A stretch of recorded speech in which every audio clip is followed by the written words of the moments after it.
The late afternoon sun cast long shadows across the dusty main street of Cedar Ridge as Sarah Mitchell clutched her worn leather satchel and stepped down from the stagecoach. Her heart hammered against her ribs like a caged bird as she surveyed the rough frontier town that would be her new home, if she could find the courage to go through with her plan. 3 months of correspondence had led to this moment. 3 months of carefully worded letters exchanged with a man she had never met, a rancher named Daniel Crawford who needed a wife and was willing to marry a woman sight unseen. It had seemed like the perfect solution to her desperate circumstances, but now, standing in the dusty street with the reality of her situation pressing down on her, Sarah felt the familiar panic rising in her throat. "Miss Mitchell?" The deep voice made her spin around, her green eyes wide with alarm. The man standing before her was tall and broad-shouldered, with sun-weathered skin and dark hair that curled slightly beneath his worn hat. His brown eyes were kind, but Sarah's past had taught her that kindness could be a mask for cruelty. She took an instinctive step backward, her hands trembling as she gripped her satchel tighter. Yes. I'm Sarah Mitchell." Daniel Crawford studied her face, noting the fear that flickered across her delicate features like shadows from a flame. She was prettier than he had expected. Auburn hair that caught the sunlight, a heart-shaped face with high cheekbones, and those remarkable green eyes that seemed to hold secrets and sorrows far beyond her 22 years. But it was the fear in those eyes that made him pause. This wasn't the nervous excitement of a bride meeting her intended for the first time. This was something deeper, more troubling. "I'm Daniel Crawford," he said gently, removing his hat in a gesture of respect. "I'm pleased to finally meet you, Miss Mitchell. I hope your journey wasn't too difficult." Sarah's eyes darted around the street, taking in the curious stares of passers-by, the saloon doors that swung open to reveal rough-looking men with calculating eyes, the general atmosphere of masculine dominance that permeated every frontier town. Her breathing became shallow, and Daniel could see her fighting the urge to flee. "Perhaps we could speak somewhere more private?" he suggested, his voice carefully modulated to be as non-threatening as possible. "The hotel has a nice parlor where we could talk."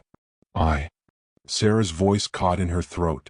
She had practiced this moment 100 times during the long journey west, had rehearsed what she would say, how she would present herself as a suitable wife for a man she had never met. But now, faced with Daniel's imposing presence and the reality of what she had committed herself to, the words wouldn't come. Daniel waited patiently, his hands clasped loosely behind his back, giving her space to collect herself. He had dealt with enough frightened animals on his ranch to recognize the signs of a creature poised for flight. "Miss Mitchell," he said softly, "if you've changed your mind about our arrangement, I understand. The stage doesn't leave again until tomorrow morning. You're under no obligation to." "No." The word burst from Sarah's lips with surprising force. I haven't changed my mind. She took a shaky breath, her knuckles white where she gripped her satchel. "I'm afraid of men and of promises." The simple, honest statement hung in the air between them like a confession. Daniel felt something tighten in his chest as he absorbed the pain behind those words. Someone had hurt this woman badly enough to make her fear the very gender she was now depending on for survival. Slowly, deliberately, Daniel began to remove his leatherwork gloves, his movements careful and visible. "I don't touch without invitation," he said quietly, his eyes never leaving hers, "and I don't break my word." Sarah watched him tuck the gloves into his belt, the simple gesture somehow more reassuring than any flowery speech could have been. There was something in his manner, a quiet strength that didn't demand submission, a gentleness that didn't feel like weakness. "You don't know me," she whispered. "You don't know what you're promising." "Then tell me," Daniel said simply. "Help me understand what you need from me." The invitation to honesty was so unexpected that Sarah felt tears prick at the corners of her eyes. In her experience, men demanded explanations, not offered to listen to them. She struggled to find the words. "I need to know that I can say no. That if I'm not ready for certain aspects of marriage, you won't force me." Daniel's jaw tightened almost imperceptibly, and Sarah saw a flash of something dark cross his features. Not anger at her, she realized, but fury at whoever had made such assurances necessary. Sarah, he said, and the use of her given name was like a gentle touch. Marriage should be a partnership, not a conquest. Whatever happened to you before, whoever hurt you, that's not what marriage is supposed to be. But you need a wife, Sarah said, her voice barely above a whisper. A real wife. Someone who can fulfill all the duties that... I need a partner, Daniel interrupted gently. Someone to share the burdens and the joys of building a life together. Everything else can wait until you're ready. If you're ever ready. Sarah stared at him, searching his face for any sign of deception or hidden agenda. She had learned to read men's faces, to watch for the subtle signs that preceded violence or unwanted advances. But Daniel Crawford's expression held nothing but patience and genuine concern. Why? She asked finally. Why would you be willing to wait? Most men wouldn't. Most men are fools, Daniel said with a slight smile that transformed his weathered face. A woman's trust is worth more than gold, Sarah. It's not something to be taken by force. It's something to be earned day by day, choice by choice. The tears that had been threatening finally spilled over, and Sarah quickly wiped them away with the back of her hand. I don't know if I can be what you need, she admitted. I don't know if I'll ever be able to. Then we'll take it one day at a time, Daniel said simply. No expectations, no demands. Just two people trying to build something good together. Sarah looked around the dusty street again, but this time she wasn't seeing potential threats. She was seeing possibility, a chance to start over, to build a life free from the shadows of her past. The hotel parlor, she said finally, her voice steadier than it had been since she'd stepped off the stage.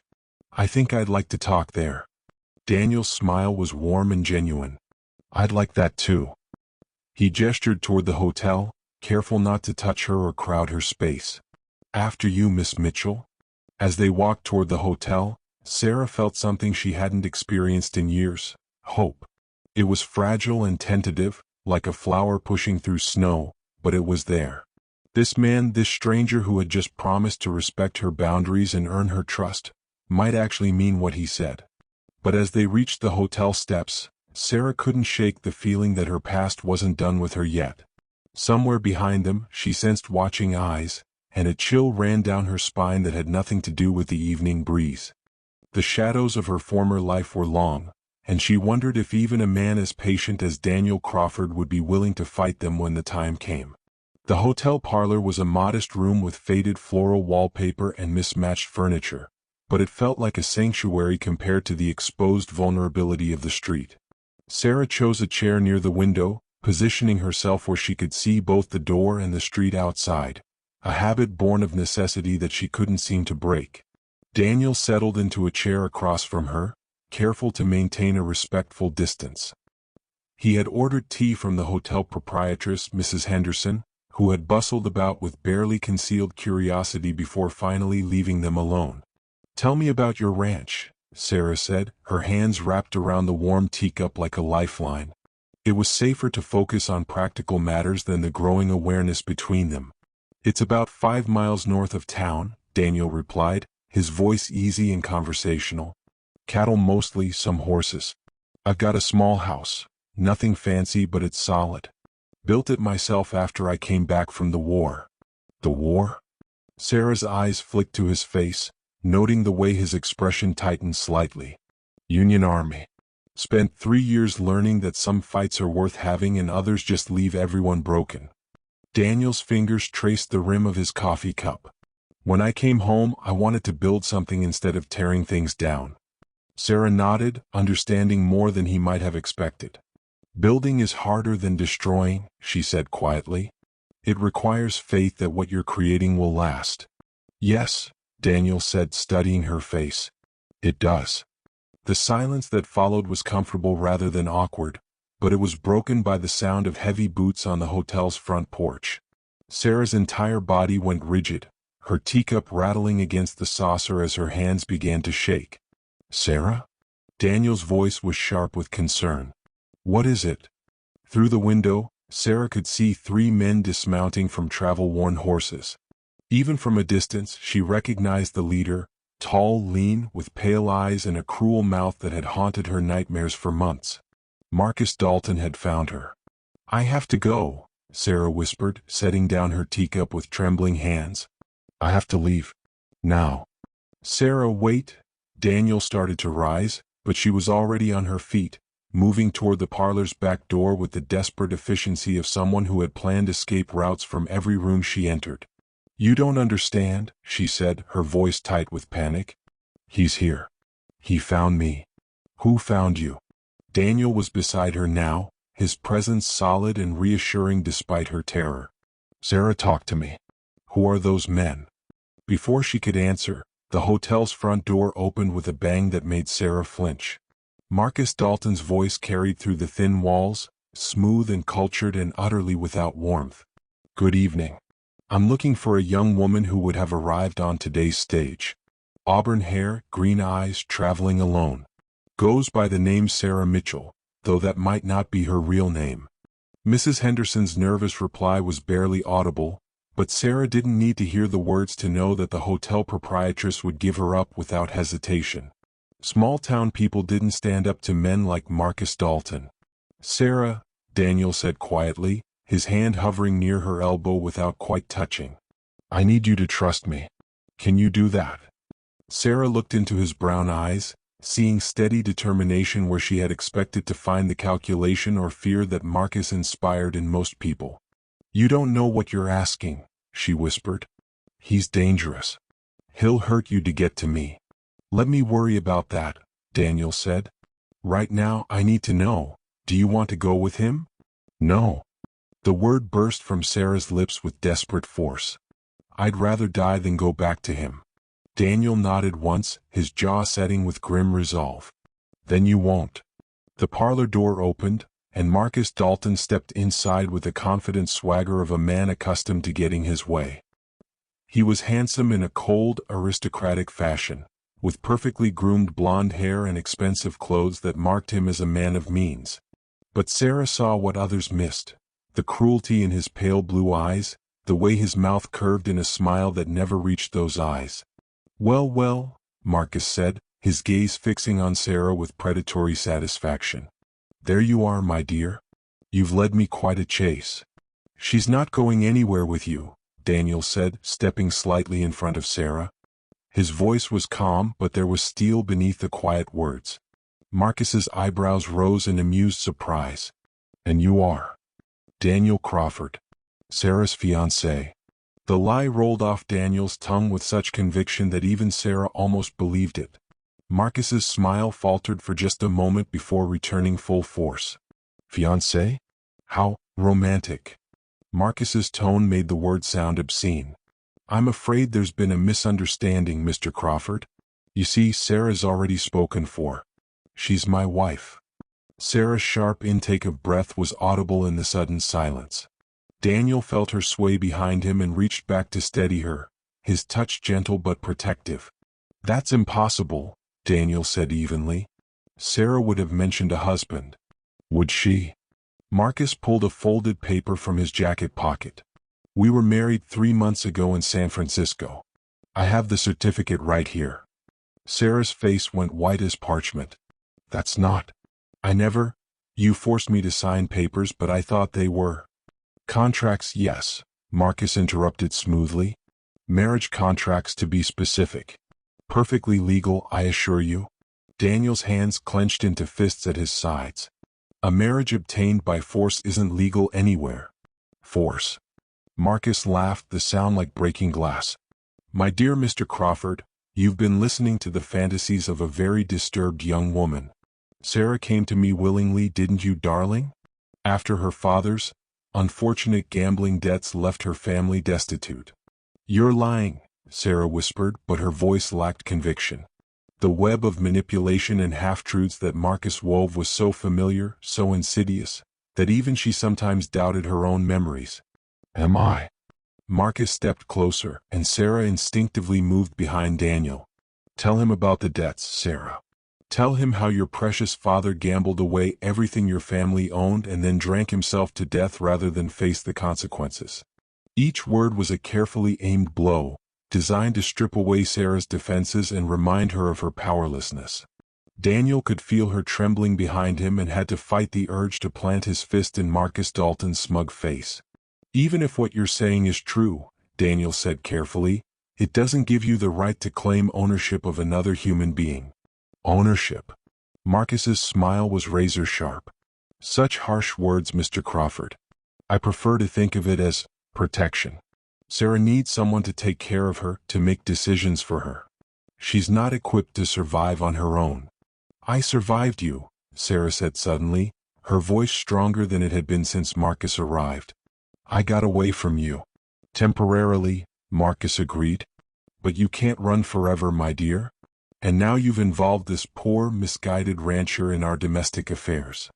Daniel turned slightly, catching Sarah's eye. Sarah, I need you to tell me the truth. Are you legally married to this man? Sarah's throat worked as she struggled to speak. I don't know. He made me sign papers, but I was so frightened, so confused. My father had just died, and Marcus said he would take care of my mother and sister if you what? Daniel prompted gently. If I agreed to be his wife. The words came out in a rush, as if saying them quickly would lessen their impact. But it wasn't a real marriage. We never. I ran away before the marriage could be consummated, Marcus finished with obvious satisfaction. Which means, legally speaking, the union can still be annulled. Unless, of course, Sarah chooses to honor her commitments. Daniel's mind raced, weighing options and consequences. If Sarah was legally married to this man, his ability to protect her was severely limited. But something about Marcus Dalton's story didn't ring true, and Daniel had learned to trust his instincts. I'd like to see that marriage certificate, Daniel said finally. Marcus's smile widened. Of course. Though I should mention that I'm not traveling alone. My associates outside are quite devoted to ensuring my wife's safe return home.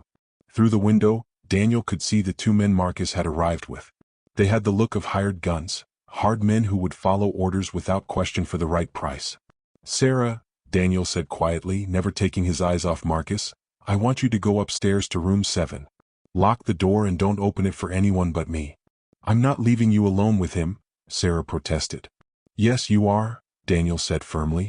Trust me. Sarah hesitated for a moment, then nodded and slipped out of the parlor. Daniel waited until he heard her footsteps on the stairs before turning his full attention back to Marcus. Now then, Daniel said, his voice dropping to a dangerous quiet, let's discuss what's really going on here. Marcus's confident smile never wavered, but something cold and calculating flickered in his pale eyes. I think we understand each other perfectly, Mr. Crawford. The question is, how much is Sarah's freedom worth to you? Daniel studied Marcus Dalton's face, reading the cold calculation behind the polished exterior. So this is about money, he said quietly. How much? Marcus's smile widened, revealing perfect white teeth that reminded Daniel of a wolf's grin. $5,000. A small price for a man's wife, don't you think? For a forged marriage certificate and a kidnapped woman? I think it's highway robbery. Careful, Mr. Crawford, Marcus warned, his voice losing some of its cultured smoothness. You're making serious accusations. Daniel reached into his vest pocket and withdrew a telegram, unfolding it slowly. I sent a wire to San Francisco this afternoon, after Sarah told me about her past. Funny thing about marriage records, they're public documents. Marcus's confident expression flickered for just a moment. What are you talking about? There's no record of a marriage between you and Sarah Mitchell. Or Sarah Hartwell, which I'm guessing is her real name. Daniel's voice was steady, but his eyes were hard as flint. What there is a record of is a missing person report filed by her aunt, and a warrant for your arrest on charges of fraud and extortion. The mask finally slipped from Marcus's face, revealing the ugly reality beneath. You're bluffing. Am I? Daniel folded the telegram and put it away. Sheriff Morrison is very interested in meeting you, Mr. Dalton. Seems you've been running this same scheme across 3 territories. Find desperate families, forge documents, and extort money from the victims' relatives. Marcus's hand moved toward his jacket, but Daniel was faster. The rancher's Colt was in his hand before Marcus could clear leather, the barrel pointed steadily at the other man's chest. I wouldn't, Daniel said conversationally. My associates outside might be fast, but they're not faster than a bullet. You don't understand, Marcus snarled, his cultured facade crumbling completely. That girl owes me. Her father's debts were paid in full by her aunt 6 months ago, Daniel interrupted. Another interesting fact that came to light when I started asking questions. Upstairs, Sarah pressed her ear to the door, her heart pounding as she listened to the confrontation below. She had never dared to hope that someone would stand up to Marcus, would see through his lies and manipulation. But Daniel Crawford was doing exactly that, risking his own safety to protect a woman he barely knew. The sound of splintering would made her jump back from the door. One of Marcus's men had kicked in the hotel's back entrance and was now climbing the stairs, his heavy boots echoing in the narrow hallway. Sarah looked around the small room desperately, her eyes falling on the window that overlooked the hotel's rear courtyard. It was a long drop but not impossible. She had escaped through worse. Sarah. The man's voice was rough and threatening. Open this door or I'll break it down. Instead of answering, Sarah threw open the window and climbed onto the narrow ledge. The drop to the courtyard below made her stomach lurch, but the sound of the door splintering behind her eliminated any hesitation. She jumped. The impact drove the breath from her lungs and sent sharp pain shooting through her ankle, but she forced herself to her feet and limped toward the front of the hotel. She had to warn Daniel, had to help him somehow. But as she rounded the corner, she found the situation had already changed dramatically. Sheriff Morrison and 2 deputies had arrived, their guns drawn and trained on Marcus's remaining associate. The man who had been chasing her upstairs was now face down in the dirt, Daniel's boot planted firmly between his shoulder blades. Sarah. Daniel's voice was sharp with concern as he saw her limping toward them. Are you hurt? I'm fine, she said, though her ankle throbbed with each step. Is it over? Sheriff Morrison stepped forward, his weathered face grim. Marcus Dalton, you're under arrest for fraud, extortion, and kidnapping. You have the right to. This is a mistake. Marcus protested as the deputy snapped handcuffs around his wrists. That woman is my wife. I have papers. Forged papers, the sheriff corrected. We've been tracking you for months, Dalton. You picked the wrong territory to run your schemes in. As the deputies led Marcus and his men away, Sarah felt her knees give out. The months of fear, of running, of looking over her shoulder, it was finally over. Daniel caught her before she could fall, his strong arms encircling her with gentle strength. Easy, he murmured, his voice soft against her hair. You're safe now. It's over. Sarah looked up at him, tears streaming down her face. You could have been killed. Why did you risk so much for someone you barely know? Daniel's thumb traced the line of her cheek, wiping away her tears. Because the moment I saw the fear in your eyes, I knew I couldn't let anyone hurt you again. Because in the 3 hours I've known you, you've shown more courage than most people display in a lifetime. I'm still afraid, Sarah whispered. I'm still broken. Then we'll heal together, Daniel said simply. One day at a time, one choice at a time. No promises you're not ready to make, no expectations you can't meet. Sarah studied his face, seeing nothing but patience and genuine caring in his brown eyes. And if I'm never ready for everything that marriage usually means? Then we'll build the kind of marriage that works for us, Daniel replied. Partnership, friendship, companionship. Everything else is just details. For the first time in months, Sarah felt the tight knot of fear in her chest begin to loosen. I'd like to see your ranch, she said quietly. I'd like to try building something instead of just surviving. Daniel's smile was warm and genuine. I'd like that too. As they walked toward his wagon, Sarah's hand tentatively found his. It was a small gesture, but for a woman who had been afraid to trust, it was everything. Daniel, she said as he helped her onto the wagon seat. Yes. Thank you for keeping your word. For not touching without invitation. Daniel settled beside her, careful to maintain the respectful distance she needed. Thank you for trusting me enough to let me try. As the wagon rolled out of Cedar Ridge toward the ranch that would become their home, Sarah felt something she hadn't experienced in years, hope for the future. It would take time to heal, time to learn to trust completely, but for the first time she believed it was possible. Behind them, the shadows of her past were finally fading, replaced by the warm promise of a man who understood that love wasn't about taking, but about giving someone the space to choose freely. And in that choice, Sarah found her freedom at last.